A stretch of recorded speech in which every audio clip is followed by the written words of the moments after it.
तो नारद जी ने कहा कि प्रभु इस पुण्य कार्य को आप ही आरंभ कीजिए। तो जिस समय सनक सनंदन संत कुमारों ने श्री मद् भागवत महाप्राण कथा सुनाई, जब कथा सुनाने को वो आसन पर विराजमान हुए तो सभी देवी देवता दौड़े चले आए। गंगा भी आ गई, यमुना आ गई, नदियां आ गई, 33 कोटि देवता आ गए, संत आ गए, ब्राह्मण आ गए, सब आकर लाइन में बैठ गए कि आज भागवत कथा सुनने को जा रही है। देवता भी तरसते हैं इस कथा को सुनने के लिए, और एक मैं इंसान हूं जिसके पास समय नहीं है उसके चरणों में हाजिरी भरने के लिए, जिसके पास समय नहीं है उसका नाम लेने के लिए, जिसके पास समय नहीं है गोविंद नाम अपनी जबान पर लाने के लिए। तो जिस समय यह कथा आरंभ हुई,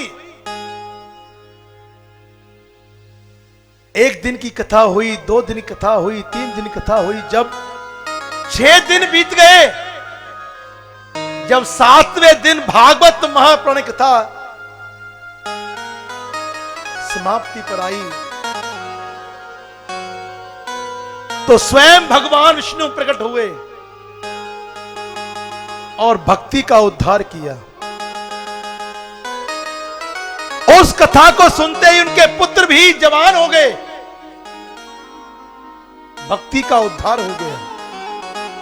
इसलिए ये भागवत महाप्राण की जो कथा है कि 7 दिन तुम में से पता नहीं कौन सा होगा जो 7 दिन इस कथा को सुनेगा। लाखों में किसी एक को चुनते हैं, वो कौन सा भाग्यशाली वो इंसान होंगे जो 7 दिन बैठकर इस पंडाल में हाजिरी भरेंगे, 7 दिन बैठकर इस पंडाल में ये कथा को सुनेंगे। ये उसकी ही कृपा होगी।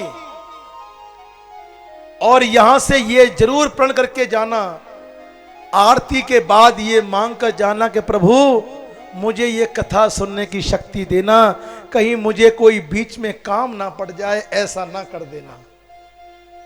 जब आप ये कहकर निकलोगे तो ये अवश्य ही तुमको 7 दिन अपनी कथा सुनाएगा। ये ही गोविंद का नाम है।